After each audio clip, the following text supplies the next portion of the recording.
Welcome to week 7, where we're going to we got a couple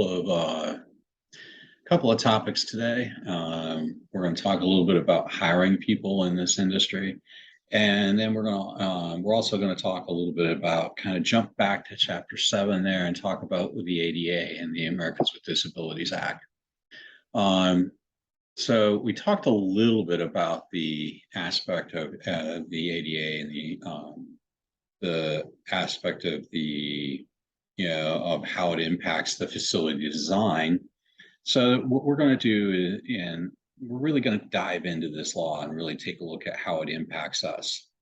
So the purpose of the law is is to provide public accommodations for any public facility to be able to access it for people with disabilities. And that could be a lot of different kinds of disabilities. So the purpose of the law is to provide that place of public accommodation. So if you're able to access those types of facilities, and they need to be able to access it safely. And then we're going to talk about this aspect of making reasonable accommodations and what's reasonable. The historical perspective of this is it started out in, with Section 504 of the Rehabilitation Act of 1973. Then there's also the Amateur Sports Act of 1978. There is, as we know, there's parts of it in other areas and other laws as well. But the ADA Amendments Act of 2008 went in and enhanced the aspect of the original act. It kind of updated it. And there are some exemptions from the ADA that we're going to really talk about. So first, we're going to take a look at what is a disability. Okay, so a disability is it's anything that impacts major life activity as recognized by a number of different organizations. So that could be and you have to have a record and history and or perception of having a psychological disorder, a mental or psychological disorder. It also could be contagious or non-contagious disease. It also could be it's actually the physiological disorder. So if you look at some of those disabilities have a wide range of things. Typically we think about the blind, we think about people in wheelchairs, but realistically, it even covers mental or psychological disorders as well. So it also a lot of times could be contagious diseases, but also a lot of times it's non-contagious diseases. And diseases like things like lupus. And the MS, MD, those are all diseases that are not contagious and nobody can really catch them. So a lot of those are all balanced in this aspect of a disability. So it's a little hard sometimes to make those accommodations. So we look at auxiliary aids or services. Things like a qualified interpreter or other means of delivery. We deal with this in education all the time, looking at readers and for visual material, things like acquisition or modification of equipment devices, or other similar services and actions. So these are some things that that as facility people, we might be able, might have to. We don't necessarily. We're looking around here at these bottom two. Okay, top two not so much, because typically those are provided by other organizations, and they would actually enter the facility with those. We would be actually looking at the acquisition or modification of equipment or devices, and other similar services and actions. So we'll take a look at those. The 5 components of them of the ADA are we have discrimination in employment. It could apply to us. So if you, when we look at people who are claiming a disability when they're in the employment process, so we would have to be aware of that. The state and local government concerns, because there's a lot of these facilities are publicly owned. So we have to go above and beyond that. Public accommodation is the coming and going of those areas. Accessibility to be things like buses, public transportation, those types of things. Telecommunications, which is the ability to access phones and those types of things. It becomes a little less concerning now because we have the era of the cell phone, and then there's a section that covers a whole lot of other things. So in 2010, the ADA, the government came out with some standards of accessible design. So now you have to take accessibility into your design of your facility and flow. So basically, it takes a look at the 2010 standards. Look at they revised 2 and 3, mainly in those areas of public access. And now we're this is our biggest one, is where you have to have wheelchair accessible seating, and you have to have companion seating. And the facilities now, the government says that the federal government states that you now have to have the number, and you have to have a number of those in prime locations and at different price points, just like you would have a normal seating. It also clarified companion seat access to one person. So you can have one person with you and with the wheelchair person. The other people can sit behind you or something along those lines.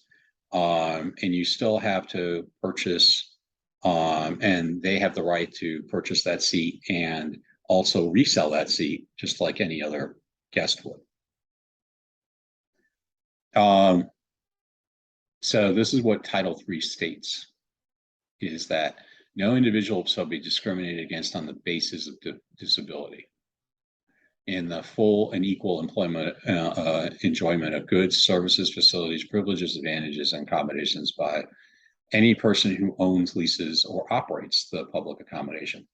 So basically, it's stating they have the right to equal enjoyment, and no disability should allow them from keeping that.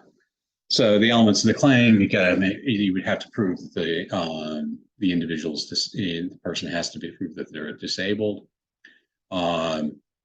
They have to be able to have a private entry. They have to have their own access to be able to get into the area of accommodation.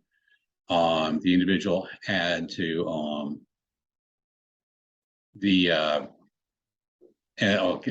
excuse me, the private entity is operating place of public accommodation. So it would apply to any of the management companies we've talked about.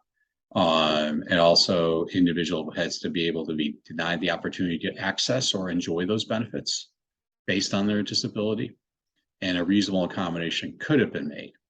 Okay, so these are ways that a person these 4 things have to be present in order for them to claim that they were violated. They're in violation of Title III of the ADA Act. Reasonable accommodation. Reasonable accommodation for businesses is one of those where you have to be, it can't be so cost prohibitive, or the facility would have to be extensively modified, then it's not deemed reasonable. So for instance, building a ramp in here such as this, that's reasonable. Okay. However, in the case of I know some people with some restaurants that are in historic buildings, it's not reasonable for them to make that accommodation in there if the building is really old and never designed for that. A lot of times that's very difficult for them to be. You can't unless you're making a total renovation of the building. But in order to access like second floors in historic buildings, it's not likely that they're going to be able to put an elevator in. So that becomes not a reasonable accommodation. Readily achievable means that it's not really going, it's something that you can do without making any sacrifices. So readily achievable is this aspect of, okay, for instance, remarking your parking lot for handicap spots. That's readily achievable. There's no issue with that. Okay. There's also not a whole lot of cost in regards to that. So that's readily achievable. Installing a ramp that meets the ADA guidelines, okay, is really not. You can build a wooden ramp and have those standards meet that. I mean, this one here is a concrete one, but I mean, you can actually have them have the access to that. So reasonable is what a reasonable person would request. Readily achievable is something that you can do without any issues. And then we define those two because readily achievable is one of those things where somebody makes a claim, then you can immediately do this. Okay, this is something that they would expect you to do without even giving a second thought. Whereas reasonable accommodation, it's a lot more murky in the regards to what it would be reasonable, and there's a lot more factors that go into making this reasonable or not before you just have to do it. So when you take a look at reasonable accommodations, okay, these are places where you have to make reasonable accommodations, okay? An inn or a hotel with more than 5 people, restaurants or bars, theaters, concert halls, stadiums, or other entertainment facility, convention centers, retail stores, service businesses, public transportation, museums, libraries and galleries, parks, zoos, amusement parks, schools, social service agencies, and recreational facilities. So all of these have to make reasonable accommodations. Okay, so these are, and each one of these categories have things that they would consider to be reasonable. And we take a look at some of these, entry considerations, curb access, widening entry points, alternative security points, which is typically what we used to do, accessible points where you could get wheelchairs through, also for people with handicaps. Other handicaps would be able to access those, and those were security personnel who were specially trained to handle those particular issues. Accessible parking, okay, there's no reason you can't have parking spots. Interior considerations, things like your alarms had to have flashing lights for those that might be hearing impaired. Rearranging furniture to ensure that you'd have unless it's permanently affixed, but if you rearrange furniture for those with handicaps, bathroom modifications. And again, public facilities, you have to make those accommodations.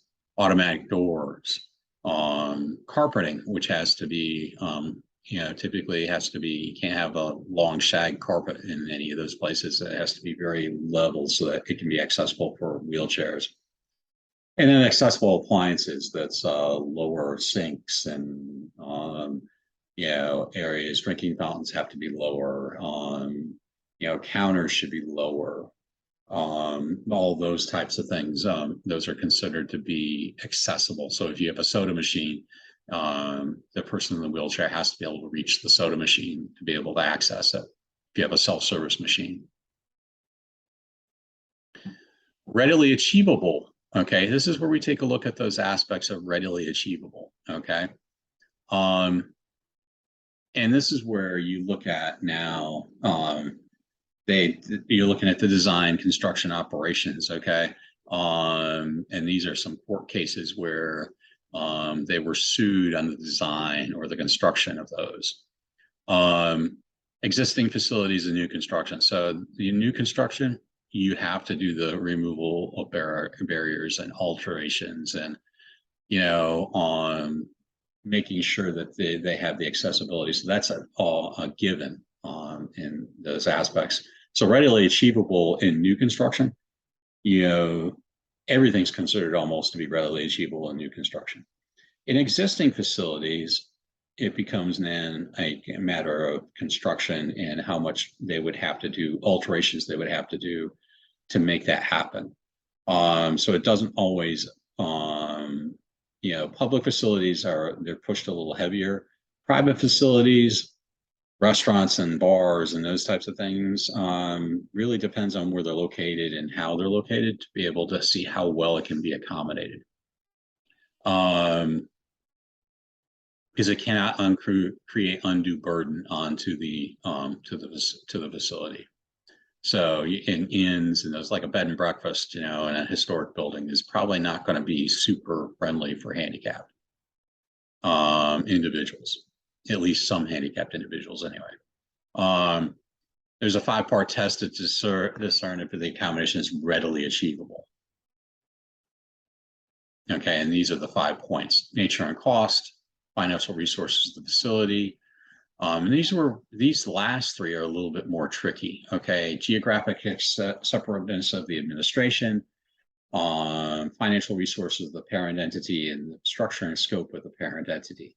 So in other words, these larger management companies, or a landlord that's located in Milwaukee and the facilities in Miami, those are types of things that all play into whether this is readily achievable or not.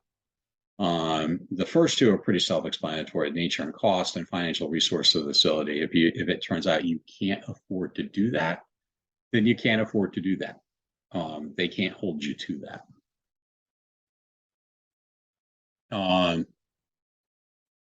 This here is a facility evaluation that you could do if you're looking at those, and this is a checklist that's pretty good. There's one at this one, and then there's also one at the design. This one, so both of those are checklists that you can actually take a look at and see what you would do to make things compliant. Excuse me.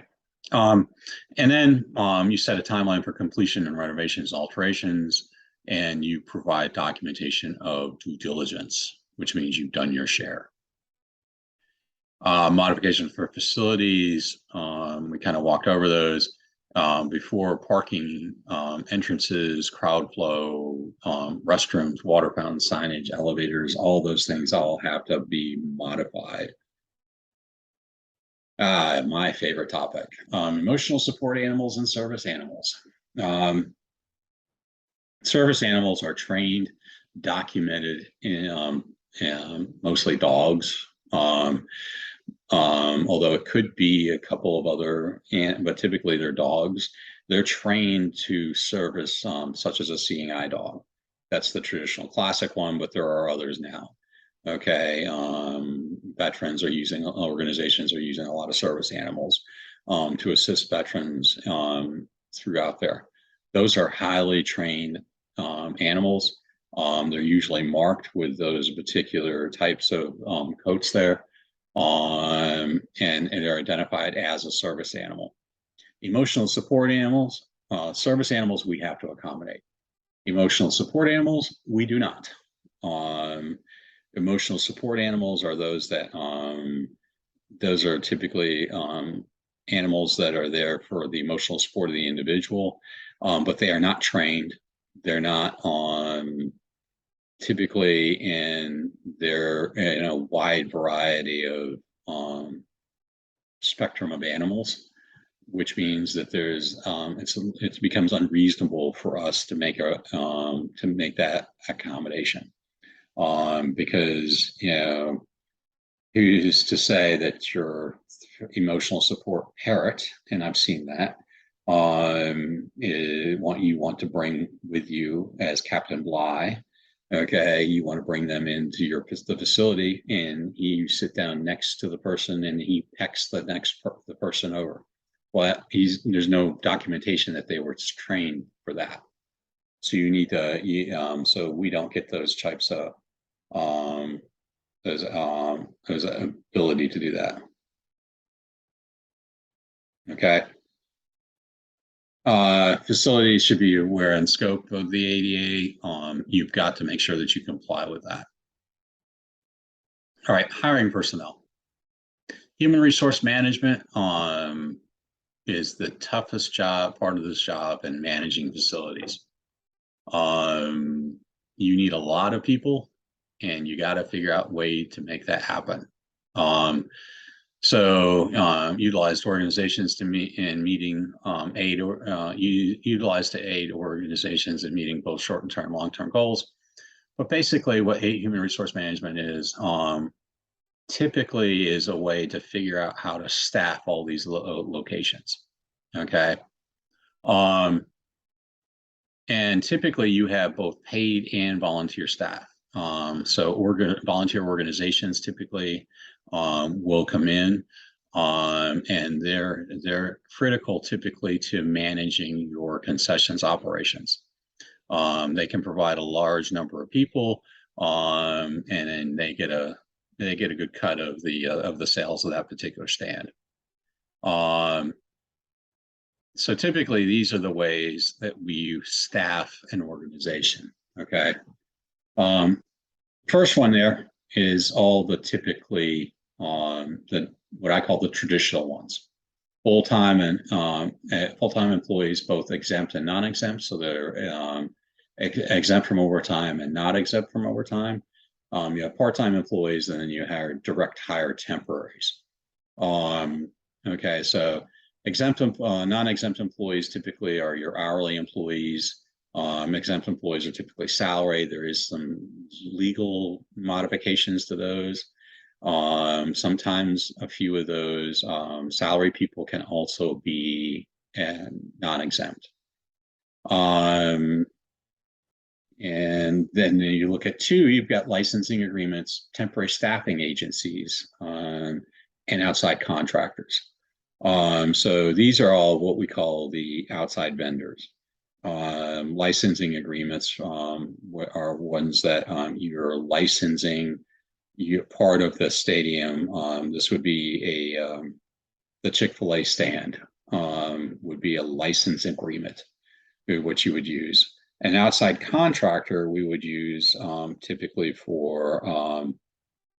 outside contractors are direct employees that we would use, which is kind of along the lines of the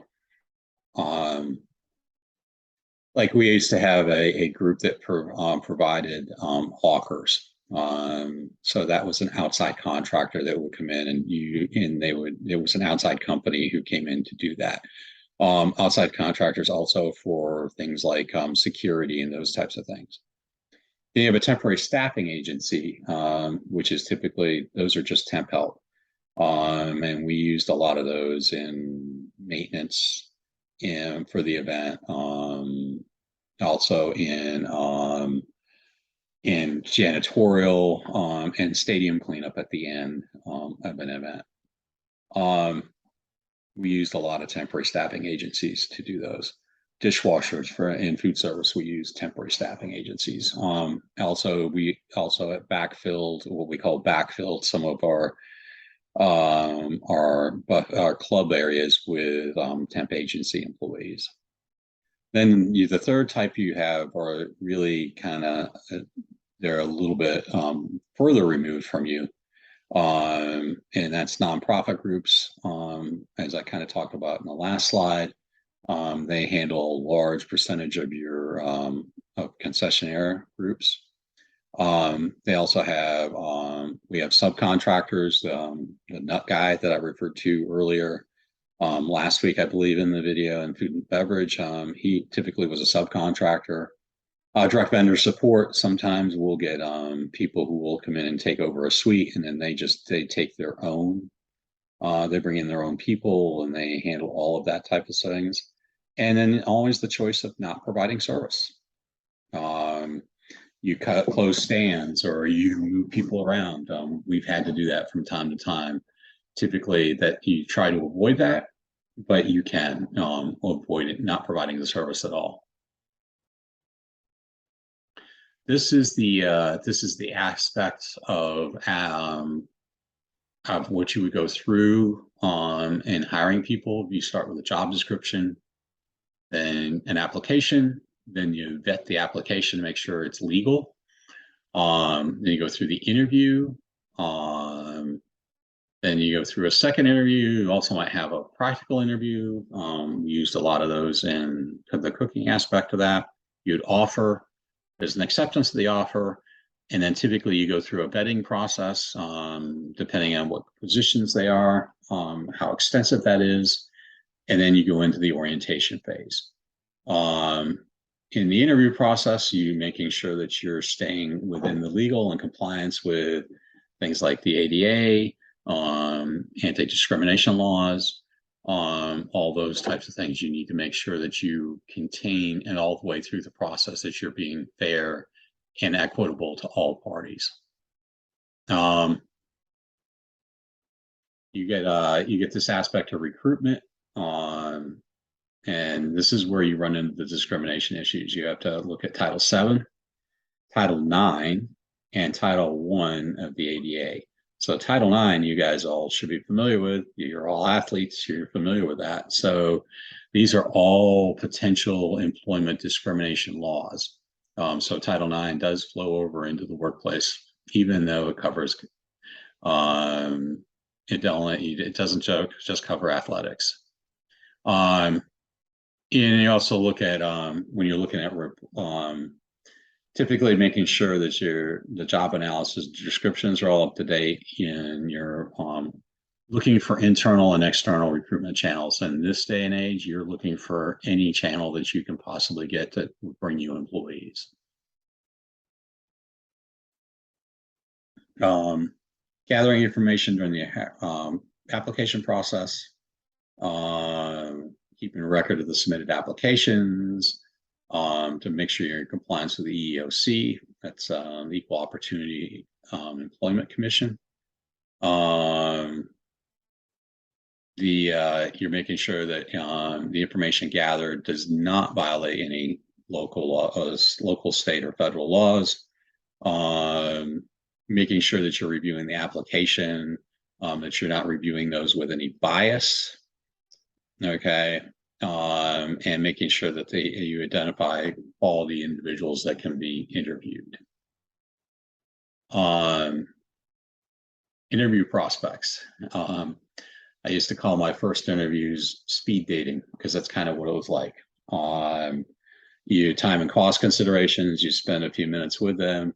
As you look through applications. I used to separate them into 3 piles, typically ones that I would interview first, ones that were considered to be good prospects, or ones that, but there was something there that was preventing me from looking at them further, and then the absolute no pile. So you would start looking through those, and time and cost considerations always come into play. Preliminary interviews, like I said, to me was always like speed dating, because you're trying to get through a large number of them. You typically still have a structured interview question format, but typically it was a half dozen questions. Thank you very much. I'd make a few notes and you'd move on. Then we'd have a little more structured interview as I narrowed them down. Looking at inappropriate and inappropriate questions, I'll draw your attention to those 2 tables there, because some of those you would think you could ask, but you can't. Hiring by committee, I can tell you it's great to do if you can, but probably unless you're looking at hiring a manager, you're probably not using a committee for that regards. Testing applicants, there's some legal concerns when you test applicants. You have to kind of take a look at what you do benefit. So typically testing, I can tell you that we didn't do medical exams at all. I've never seen that being used, but you could. Typically we've used cognitive tests before. Managers, typically we've used some personality tests. Cognitive tests, we've definitely used practical exams in kitchens to ensure that they could cook, they could hold a knife. Drug testing definitely was our concern, although that's kind of waning in the workplace now. Obviously, given the fact that marijuana is typically legal in a lot of places now, And now you're stretching into the HIPAA laws, which is the privacy acts of your medical history. So drug tests are on their kind of on the waning side of things. Criminal background checks are definitely done to ensure that sometimes it's just a basic one. But yeah, I've found all sorts of things in criminal background checks. Cashiers, because typically if you're trying to hire a cashier, you're not going to hire a cashier that's been arrested for check fraud or for theft. So you really kind of have to look at that. That just opens up your door for more issues. Checking references.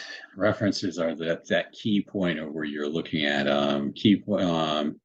you have some difficulty in checking references because you really can't. You could ask all you want, but typically a previous employer can only tell you how long they worked there, that they verify that they did work there. They can't give you any information really on it, other than you can ask if they would rehire them. So yes, you try to, but you're going to find that you're just verifying that they told the truth, that they worked there, because they can verify name, position, dates of employment. That's pretty much the extent of our previous employers legally can do.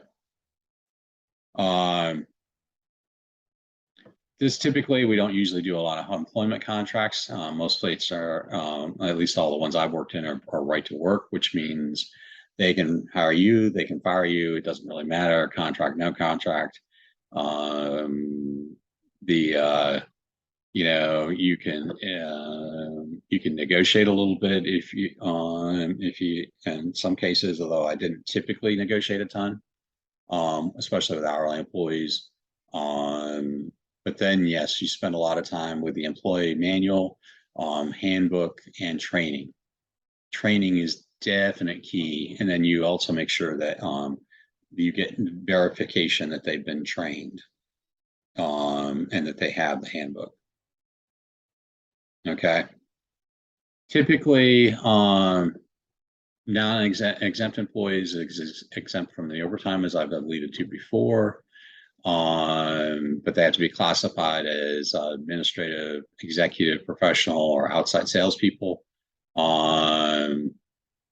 The certain computer professionals can be exempt, but typically they're anybody that they're paying on a salary basis. So they typically work in over non-exempt for those that work over 40 hours. They're entitled to overtime, which is at time and a half. They can also be paid on a salary basis. So they could be, and typically you found that, and for instance, I know, for instance, assistant professionals are considered now non-exempt employees, although they typically are paid salary. So assistant golf pros, that was actually a court case when I was working for the PGA Tour in the 80s. They were found that they are not exempt from overtime. So they actually get paid overtime.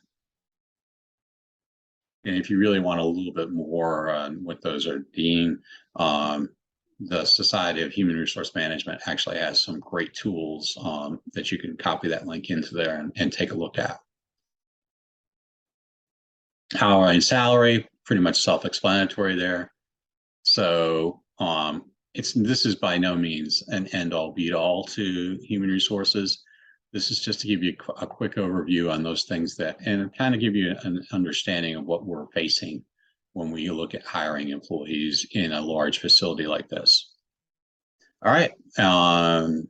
Hopefully everybody has found a little interesting aspect to this, and we'll see everybody soon.